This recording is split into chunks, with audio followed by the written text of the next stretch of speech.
जी hello दोस्तों, मैं हूं कमर शीमा। मेरे साथ हैं प्रोफेसर डॉक्टर मुक्तदर खान साहब। डॉक्टर साहब, सबसे पहले तो आपके वक्त का बहुत शुक्रिया। Thank you very much Qamar साहब, और आपके सुनने वालों को मेरा सलाम, नमस्ते, सत श्री अकाल, वनक्कम, बोंजूर्नो। थैंक यू डॉक्टर साहब। इंपॉर्टेंट डेवलपमेंट हो रही हैं साउथ एशिया के अंदर। इंडिया ने एक नेवल एंटीशिप मिसाइल जो है उसका तजर्बा किया है नेवी हेलीकॉप्टर से बे ऑफ बंगाल के अंदर। पाकिस्तान ने फतह 2 मिसाइल का तजर्बा कर दिया है। मतलब व्हाट्स गोइंग ऑन, आप क्या समझते हैं? ये वो आ रहे हैं, मई का महीना आ रहा है तो चीजें जो है वो तेज हो रही हैं दोनों तरफ से। और दूसरा, डॉक्टर जो है राजनाथ सिंह साहब ने एससीओ में कहा है कि दहशतगर्दी का कोई मजहब नहीं होता।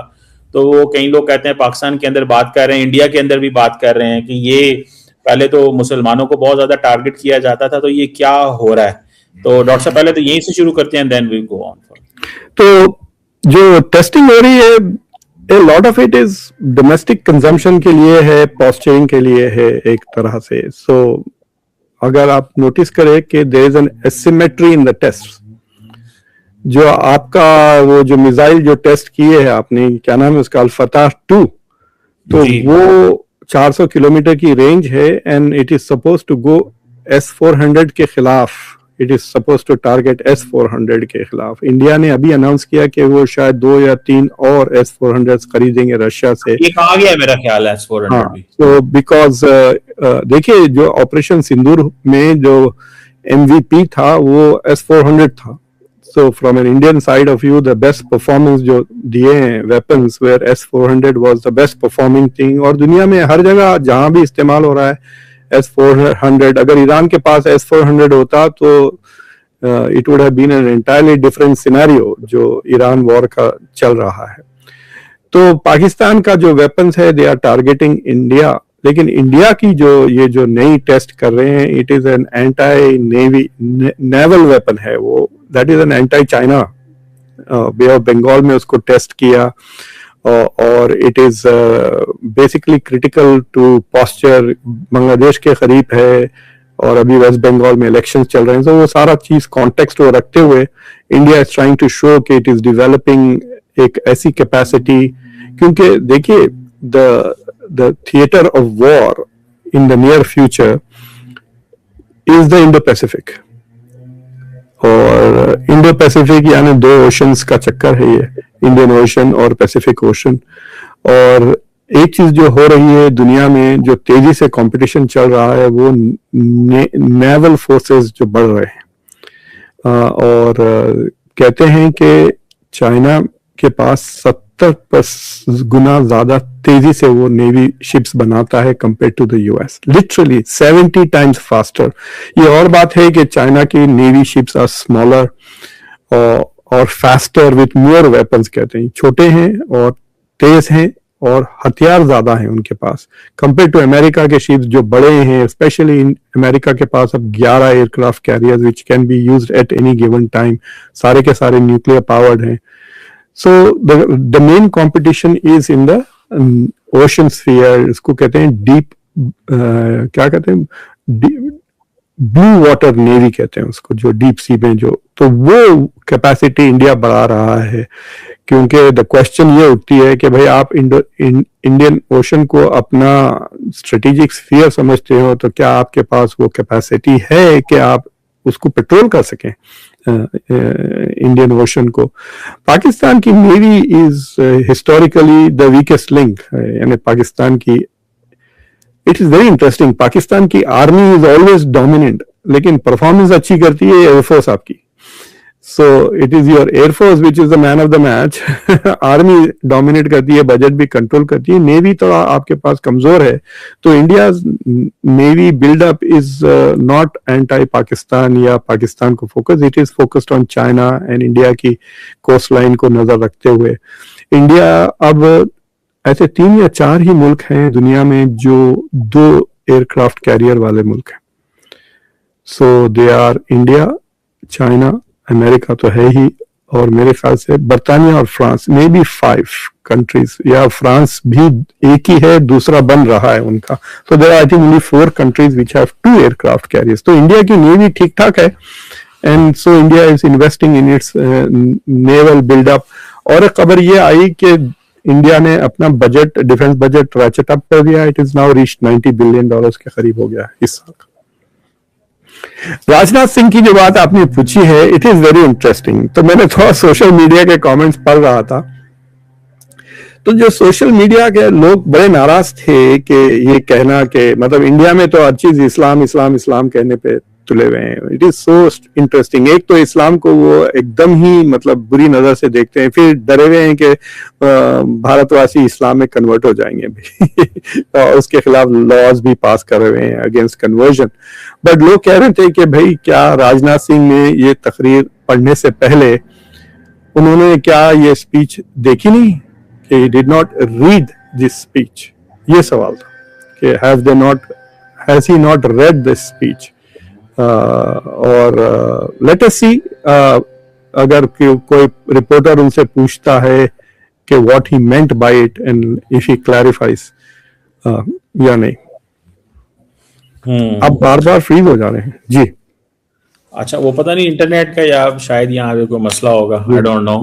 लेकिन हमारा इंटरनेट तो हमने बड़ा तेज लिया हुआ, बड़े महंगी कीमत हम अदा दे रहे हैं, लेकिन फिर भी I think it may have issues. तो डॉक्टर साहब, ये तो बात होगी। What do you make of Iran? America में कर रहे हैं डॉक्टर साहब, ये ट्रम्प साहब ने आज वो एक तस्वीर बनवा दी, और तस्वीर बनवा के तो उसके ऊपर तो गन, और ये तो पाकिस्तान के मीडिया पे तो उस पे जो बड़ी है वो गुफ्तगू ही है। कैसे देखते हैं आप इसको? No more nice guy। कब नाइस गाय था मुझे ये बताएं पहले। When was he a nice guy? जो अब no more nice guy कह रहा है। He is getting very desperate। उसके अलावा जो दूसरी उनकी ट्वीट थी कि Pakistan Iranians have contacted me, they are saying that their government is about to collapse। वो सब क्यों कहेंगे इनको? वो भी दुश्मन को, क्या अजीब, मतलब कौन यकीन करेगा वो। I think we should stop taking Donald Trump seriously, कि उनकी बातें, उनकी ट्वीट्स वगैरह देखना कम, एंड लेट अस सी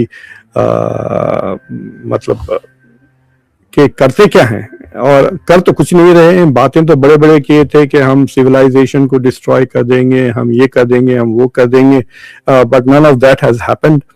और अब बस एक उनको अपॉर्चुनिटी मिल गई to use the navy to blockade the Hormuz, और वो उस पे समझ रहे हैं कि उसके प्रेशर पे ईरान, भाई ईरान को आप 40 साल से ब्लॉकेड किए हुए हो उसकी इकोनॉमी पर। They have more resilience than the US. यहाँ पे 4.25 से ज्यादा हो गया है गैस की कीमत। आज मैं देख रहा था 115 के ऊपर चला गया है ऑयल की प्राइस। जब अमेरिका प्लेन एयरपोर्ट पे तैयार रखा था जाने के लिए, जब 94 या 93 था ब्रेंट ऑयल की कीमत, और अब ब्रेंट ऑयल 115 हो गया है, जिसका कल शायद स्टॉक मार्केट पे उसका असर भी होगा। एंड सो ओ वाह, मैं देख रहा था 118 हो गया है। This has never been this high before. अभी देख रहा था 118, 71 cents. So this is going to hurt the American consumer, और they are not happy। Support, जंग के लिए कोई सपोर्ट नहीं है इस मुल्क में। तो एक 25-30 बेवकूफ % जो मैगा सपोर्टर्स हैं, दे आर क्रेजी। जो भी ट्रम्प करता है उसको सपोर्ट करते हैं वो, बट वो भी श्रिंक हो रहा है। 66% American are against this war. और अब वो महंगाई जो बढ़ रही है उस पे भी पहली बार कह रहे हैं कि कई सालों के बाद majority American do not trust Republicans to manage the economy। वरना पहले लोग समझते थे कि Republicans do a better job, but वो बात खत्म हो गई है। बिल्कुल ठीक हो गया। तो डॉक्टर साहब, ये जो अभी ईरान की तरफ से पता आ रहा है जी मल्टी ट्रैक डिप्लोमेसी चल रही है, इसको कैसे देखते हैं आप? उसके बाद मैं फिर ओपेक पे भी आता हूँ, इसकी क्या इम्प्लीकेशंस हो सकती हैं। ये मल्टी ट्रैक क्या कर रहे हैं, और ये ओमान और रशिया क्या कर सकते हैं? प्लस इंपॉर्टेंट चीज ये है कि जीसीसी ममालिक जो हैं वो सुना है उनको भी सबको ईरान इन्वॉल्व करना चाहता है। What do you make of that? देखिए, मल्टी वेक्टर कहना चाहिए, it is not a track. Multi track वो होती है कि मैं, जैसा कि फॉर एग्जांपल आपका मेरा ये जो शो है, इसको आप कह सकते हैं कि it is an America Pakistan dialogue, ठीक है। और अगर मेरे शो पे कोई पाकिस्तानी एग्जिस्टिंग गवर्नमेंट बंदा आ जाता है तो वो सेकंड 2.5 ट्रैक हो जाता है, राइट। ये थर्ड ट्रैक है, फिर 2.5 ट्रैक हो जाता है। अगर हमारे पास से कोई और एक बंदा ज्वाइन कर लेता है उस पर, तो वो 2 ट्रैक हो जाता है। तो track is when 2 countries are negotiating in different ways, government to government, people to people वगैरह। लेकिन ये जो कह रहे हैं जैसे मल्टी वेक्टर कि कई लोगों के साथ नेगोशिएट कर रहा है। तो जो ट्रिप थी अब्बास अराकची की, इफ यू नोटिस कि वो पाकिस्तान आया, फिर उसके बाद वो ओमान गए मस्कत, फिर उसके बाद वो रशिया गए। So that is what they mean by multi vector, वो सबको इन्वॉल्व कर रहे हैं। और एक तरह से आप कह सकते हैं कि Iran has succeeded in dividing the GCC. जो यूएई जो ओपेक से खारिज हो गया है, it has divided Saudi Arabia and UAE, gulf countries, ऐसे वक्त जब उनका इत्तेहाद बहुत जरूरी है, that they need to be united, ऐसे वक्त पे they are not united. Qatar is leaving American bases, Israeli bases बन रहे हैं यूएई में। यूएई ने कहा कि इजरायलीज ने इनको लाकर आयरन डोम दिया, तो क्या वो आयरन डोम इनके हाथ से दे दिया? इनके पास बंदे हैं जो आयरन डोम चला सकते हैं? नहीं ना। तो दैट मीन्स इजरायली फौज भी आ गई ना। Who is operating the Iron Dome in Dubai for UAE? It has to be Israeli. हाँ, तो इजराइल का बेस बन गए हैं आप। तो एक तो अमेरिका का बेस खाली कर रहा है खतर, और ये बेस लोग कह रहे हैं कि ये सारी झूठी बातें हैं। मतलब सैटेलाइट पिक्चर से लग रहा है कि अमेरिका के कई हवाई जहाज C-130 ने काफी लैंड किए हैं। क्या वो जो उदीद बेस है कतर में। So while the Qataris are saying कि we are not continue with American bases, America अपनी बेसेस रिपेयर कर रहा है in the Gulf. So we don't know what is also going on behind the scenes, but एक तरह से there is cohesion तो टूट गया है जीसीसी का। तो वो मल्टी वेक्टर कह सकते हैं। जो जीसीसी डिवाइड हो गया है, वेस्ट डिवाइड हो गया है, Europe and the US are not on the same page. बिल्कुल। तो डॉक्टर साहब, ये ओपेक की क्या इम्प्लीकेशंस हैं यूएई के छोड़ने की? क्या ज्यादा नुकसान हो सकता है, और क्या यूएई ने ये क्यों किया? तो उसके 2 थियरीज है। मैंने इस पर एक लंबा शो किया है एक्चुअली, दोनों इंग्लिश और उर्दू में। आपके लोगों से कहिए जाके, जिसमें मैंने अगर मैं आपसे एक स्लाइड शेयर करूं तो आप दिखा सकते हैं? यस। हाँ, तो मैं शेयर करने की कोशिश करता हूँ। I don't know where to share it from, but मैं उसमें डालता हूँ। तो उस स्लाइड में मैंने बताया कि जो देखिए, दुनिया में 3 किस्म के मुल्क हैं इस वक्त। एक तो ओपेक है जो 35 से 40% तक ऑयल प्रोड्यूस करता है, ग्लोबल ऑयल। और फिर जो ओपेक प्लस है, ठीक है, I am not able to attach it anyway. तो ओपेक प्लस जो है वो आई कैन, मुझे भेज दें, प्राइवेट चैट में भेज देना। मैं वो चैट में नहीं भेज सक रहा था, but I might be able to share. तो वो जो दूसरा जो है वो ओपेक प्लस है, और ओपेक प्लस में बेसिकली रशिया वगैरह आ जाते हैं। तो ये जो यूएई है, क्योंकि ओपेक का मेंबर है, वो ये मैंने लोड किया, उसको आप शेयर कर सकते हैं। तो ये देखिए आप, मैंने बताया था ये स्लाइड जिसमें आप देख सकते हैं कि यूएई का जो शेयर है, it is around 4.45% of the global oil share. 3.5 million barrels per day का कोटा है यूएई का। यूएई की कैपेसिटी है 5 मिलियन बैरल्स पर डे। तो 1/3 वो 30% से अपना प्रोडक्शन बढ़ा सकता है, और 30% से यानी जो उसकी 100 बिलियन कुछ 100 बिलियन डॉलर का एक्सपोर्ट्स करता है, वो 100 बिलियन डॉलर, 130 बिलियन डॉलर हो सकते हैं।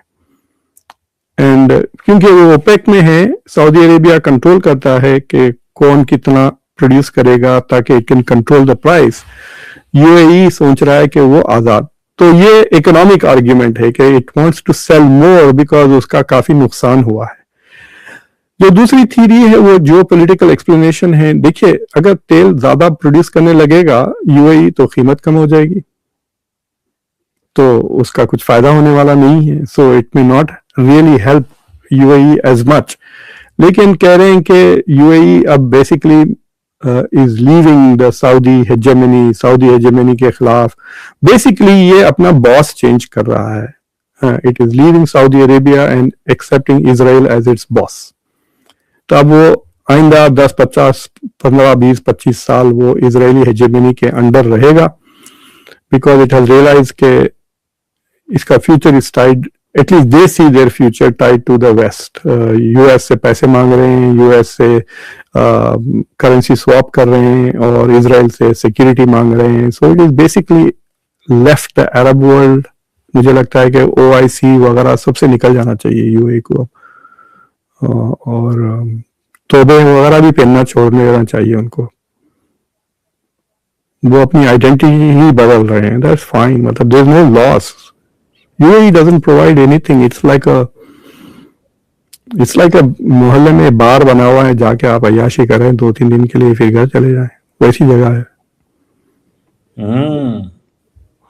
तो क्या मतलब आप समझ रहे हैं कि वो अपनी आइडेंटिटी चेंज करना चाहते हैं और उनकी कोई वो तो GCC से मतलब दिस वाज द प्लान ना MBS और MBZ का. सऊदी अरेबिया का अभी तक तो centrality of its identity was Islam and हज एंड उम्रा एंड मक्का एंड मदीना. तो वो चेंज करके वो 3-4 साल पहले मुझे सऊदी अरेबिया में फिलॉसफी की कॉन्फ्रेंस हुई, तो मुझे कीनोट के लिए उन्होंने बुलाया था. तो उस दिन वो कॉन्फ्रेंस फ्लॉप हो गई क्योंकि उस दिन सलमान खान आ गए थे सऊदी अरब. तो मैं सुना कि सलमान खान को देखने 80,000 लोग. तो मुझे इतनी हैरत हुई कि वो लोग जो फिलॉसफी, मतलब मैं ऑर्गेनाइजर्स को कह रहा था कि भाई मतलब दुनिया के सारे मेजर फिलोसोफर्स को उन्होंने रीच आउट किया था. तो मैं तो बड़ा अम्यूज था कि they are organising a philosophy conference. फिर दोबारा नहीं की कि सऊदी अरब में कौन फिलोसफी करता है भाई, मतलब वो शरिया के अलावा और कुछ नहीं करते वो बस. तो एनीवे, तो वो लोग जो जाके सलमान खान को नाचते हुए देखते हैं, क्या वो फिलोसफी पढ़ेंगे? Obviously not. But it is like that. ये जो तब्दीली सऊदी अरब में लाने की कोशिश करे, फार्मूला कार्स, गोल्फ टोन, ये वो, so he is trying to change the identity of Islam is not the only thing about Saudi Arabia, and it is also not the most important thing. हम एक dynamic society है, हमारे बच्चे car racing भी देखते हैं, हमारे बच्चे सलमान खान को नाचते हुए भी देख सकते हैं. वैसे करते तो कुछ नहीं है, ना निकम्मे हैं सब, ना साइंस में रिसर्च करते हैं, ना पोइट्री लिखते हैं. They don't do anything relevant to the world, but they enjoy other things and we will bring those other things to Saudi Arabia. ये MBS की फिलॉसफी थी, MBZ की साथ भी यही है. लेकिन अगर आप इनकी इकोनॉमीज देखें आप, I found their economies very interesting. Saudi Arabia का 70% से ज्यादा एक्सपोर्ट तेल है, UAE का सिर्फ 30% है. यानी UAE की economy is far more diversified. तो ये ऑयल क्राइसिस से UAE का उतना ज्यादा फायदा या नुकसान नहीं होगा जितना सऊदी अरेबिया का हो सकता है. तो आप कह सकते हैं कि UAE might be hurting Saudi Arabia rather than benefiting from leaving OPEC. बिल्कुल ठीक होगा. डॉक्टर साहब, आपको लगता है कि अमेरिका दोबारा ईरान पे हमला कर सकता है? जो सिचुएशन बन रही है, पेशेंस लेवल, दिस दैट, ये सारी चीजें जो हैं वो खराब हैं. और जरा इस पे भी कमेंट कीजिएगा, ये जो उस दिन व्हाइट हाउस के उस पे डिनर पे जो हमला हुआ है, उस पे what do you make of that? उसकी क्या लॉजिक सेंस बनती है? बाद लोग कह रहे हैं it was a false flag वगैरह, वो तो मेरे पास कोई सबूत नहीं है, but lack of security was shocking. आपने देखा एक बंदा अपना सैलेड खाते रहा, गोलियां चल रहे हो, उसको कुछ असर ही नहीं हुआ, वो एक चीज वायरल हुई. दूसरी चीज ये है कि अरे वो कैसा भाग के चला गया, मतलब how can he be there, सोचिए आप. तो there are lots of problems with the whole narrative कि वो क्यों आया. और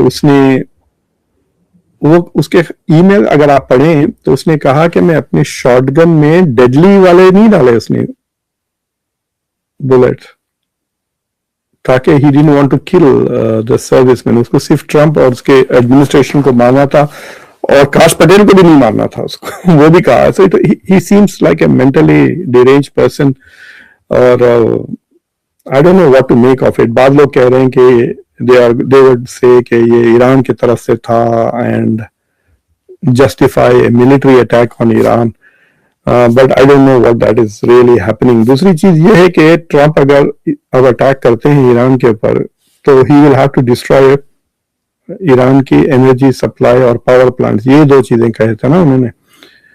अगर उन्होंने कोई भी ऑयल इंफ्रास्ट्रक्चर पे एक भी बम डाला तो मुझे लगता है कि ईरान के सारे मिसाइल दुबई पे लैंड होने वाले। Dubai will be the target of their oil infrastructure. Qatar की गैस, तो Iran will not hit other targets except oil infrastructure वापसी में, बिकॉज टिट फॉर टैट वो करेगा। अब एक इंटरेस्टिंग आर्टिकल आया है दी अटलांटिक में, आप जो लोग करीब से देखना चाहते हैं उसको पढ़े, जिसमें जेडी वैंस बार बार सवाल कर रहे हैं कि पीट हेग्सेट झूठ बोल रहा है ट्रंप को। ईरान अमेरिका के जो सप्लाईज हैं हथियार वगैरह डिफेंसिव सप्लाईज वो कम हो गए हैं बहुत। थर्ड मिसाइल, पेट्रियट मिसाइल वगैरह वगैरह जो इनके पास है, बहुत सारे क्रूज मिसाइल्स, उसकी सप्लाई कम हो गई है। और जो इन्होंने एस्टिमेट किया है कि ईरान के म्यूनिशंस कम हो, वो गलत है। अब वो कह रहे हैं, देखिए 2 हफ्ते पहले कह रहे थे कि 1/3 मिसाइल्स हैं ईरान के पास अभी भी, अब कह रहे हैं कि आधे बाकी है।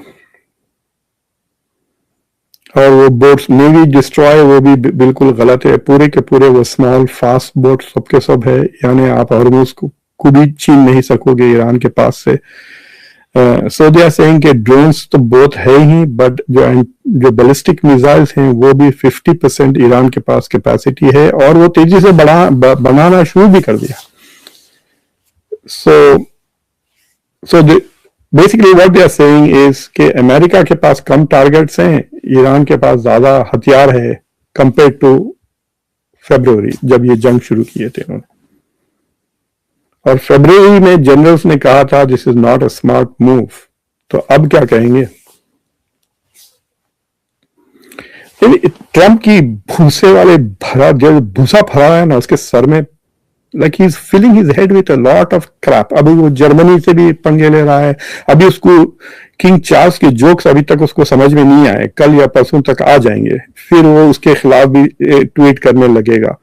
अरे ये तो मैं समझा था कि जबरदस्त बात थी, but it's a joke on me बोल के। ही हैजंट रियलाइज कि वो इतने जबरदस्त जोक्स मारे हैं उसने। स्पीच सुने जरूर, it is one of the best speeches I have heard in a long time. मेरी बहुत मुलाकातें हुई हैं प्रिंस चार्ल्स के साथ, I like the guy a lot. 2-3 बार में जॉर्ज टाउन भी आए थे, फिर मैं यूके में भी मिला उनसे। और सूफीज्म में बहुत इंटरेस्ट है प्रिंस चार्ल्स को, और कहते हैं कि जो नक्शबंदी शेख थे साइप्रस में, अगर आप गूगल करें तो you see photographs of the Cyprus के, जो अभी वाले नहीं, इनसे पहले वाले जो शेख थे, तो उनके पास ये जाते थे। तो कहते हैं कि उन्होंने फतवा दिया था प्रिंस चार्ल्स को कि भाई तुम तो बादशाह, तुम तो 2 बीवियां रख सकते हो। तो जो उनकी जो अमेरिका में कहते हैं ना इलिसिट रिलेशनशिप। तो एनीवे, तो ट्रंप को गलत इंफॉर्मेशन दे रहा था पीट हेग्सेट। सो ट्रंप के ऊपर अब प्रेशर है, ही इज रियलाइज के military targets are not going to achieve the goal. अब गोल्स भी क्या है अमेरिका के, वो एक ही लेके बैठा हुआ है, न्यूक्लियर। और ईरान ने कहा वो हम आखिर में नेगोशिएट करेंगे। That is frustrating him. वो चाह रहे हैं कि, सो आई थिंक व्हाट ईरान उसको थोड़ा तपाएगी 1-आध महीना और, एंड देन उसे ठीक है हम न्यूक्लियर फ्रीज कर देते हैं 5 साल के लिए या 10 साल के लिए, डबल, ताकि ये कहे कि ओबामा से बेहतर डील है, हम 10 साल के लिए ये फ्रीज कर देंगे और किसी सेफ डिपॉजिट लॉकर में डाल देंगे, वो बाकी का जो एनरिच्ड है उसको खोलेंगे नहीं हम, और तुम जो है सो हॉर्मुज हमको दे दो और सैंक्शंस भी लिफ्ट कर दो और यहाँ से दफा हो जाओ। That is what Iran is going to say, and he is going to take it, and he is going to come and say कि हम जीत गए, और उसके जो बेवकूफ फॉलोअर्स हैं वो कहेंगे हाँ हम जीत गए। चलिए डॉक्टर साहब, देखते हैं क्या होता है, ट्रंप साहब को कब तकरीर की समझ आती है और ईरान क्या करता है। Thank you very much, always pleasure talking. बहुत शुक्रिया आपकी, बड़ी मेहरबानी, थैंक यू।